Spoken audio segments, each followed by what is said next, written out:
My name is Tim Receiver. I'm here to tell you a little bit about our 2024 mid-year EU report for hostage aid worldwide. We'll look at some of the trends, insights, and analytics around EU hostages and unlawfully detained persons from 1984 to 2024. We'd also like to thank our partners at EU Watch for making this possible.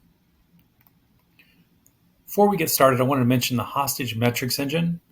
Hostage Aid has been taking a data-driven approach to better understand hostage taking around the world. They've spent about 2 years now sifting through tens of thousands of records to come up with cases of hostages and unlawfully detained, as well as dozens of metrics and data points around each case. Some of these data points include things like nationality, age, gender, arresting country, the entity arresting, and things like that. If you want to see any of this, you can go to our website at hostageaid.org. To get started, I want to mention that there are currently 51 EU citizens being held hostage or unlawfully detained around the world. 78% of those are male. 47% of the 51 have been held for less than 3 years. The top occupations we're seeing for current hostages is actually student. It's a big change from years ago where we would have seen something like journalists or media aid workers being at the top, but currently it is student.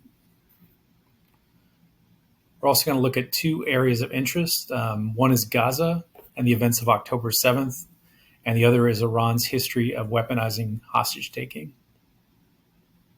Next up, we wanted to look at the events of October 7th and kind of look at the impact on EU citizens that were kidnapped on that day.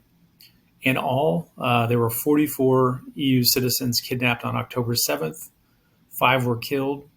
25 so far have been released. 14 are still being held hostage. And out of the 14 still being held hostage, 9 are German and 5 other countries have a hostage still in Gaza. We also looked at the metrics around those that have been released so far and those that are remaining hostages, things like gender and age, to see if, what those breakdowns were. For Iran, we looked at the regime's history of using hostage taking as a political weapon. Currently, there are 13 EU citizens held in Iran. Of those, 5 are French, 4 are German, and 2 are Swedes, and then a couple others, one from the Netherlands and 1 from Cyprus. We also know that there's been an acceleration of unlawful detentions of EU citizens in Iran. We decided to break this down by decade just to take a look at it. You don't see a lot there in the 80s, 90s. By 2000, we start seeing that ratchet up. And currently, the 2020s are the highest numbers by far, and we still have 5.5 years to go in the decade. Next, we're going to look at arrest data from 1984 to 2024.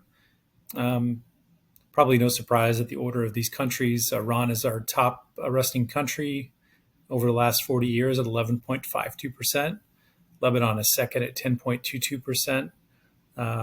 Palestinian Authority at 9.57%, followed by Iraq and Afghanistan. Looking at the last 2 years, we see that the Palestinian Authority / Gaza has really kind of gone to the very top after the events of October 7th, accounting for 60.27% of total arrest of EU citizens taken hostage or unlawfully detained, followed by Iran at 17.81%, Afghanistan at 6.85%, and Azerbaijan and China.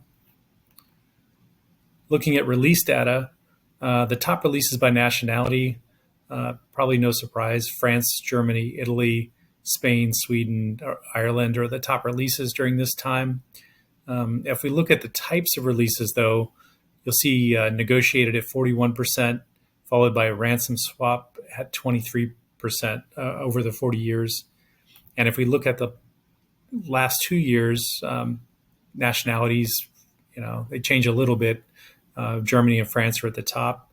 What we see much different, though, is the type of release. We see ransom swap has really kind of gone to the very top, 52%, almost 30% higher over the last 2 years than the previous 40 years. Negotiated is at 30% at that time as well. And one final thing I wanted to point out, we were just doing some comparisons to see, some areas of future study. One was to compare detention statistics from EU countries with countries like the United Kingdom, United States. And over 40 years, we've seen much lower length of detention in the European Union compared to the US or the UK. In this just quick comparison, United Kingdom, 79% of detentions from 1984 to 2024 were over 3 years.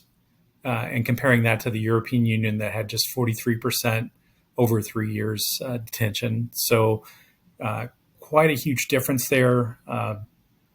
We don't know exactly why. This is definitely something to examine, though, and dig deeper. So with that, that's just a quick overview of some trends and analytics that we were seeing in this report. We wanted to share them with you.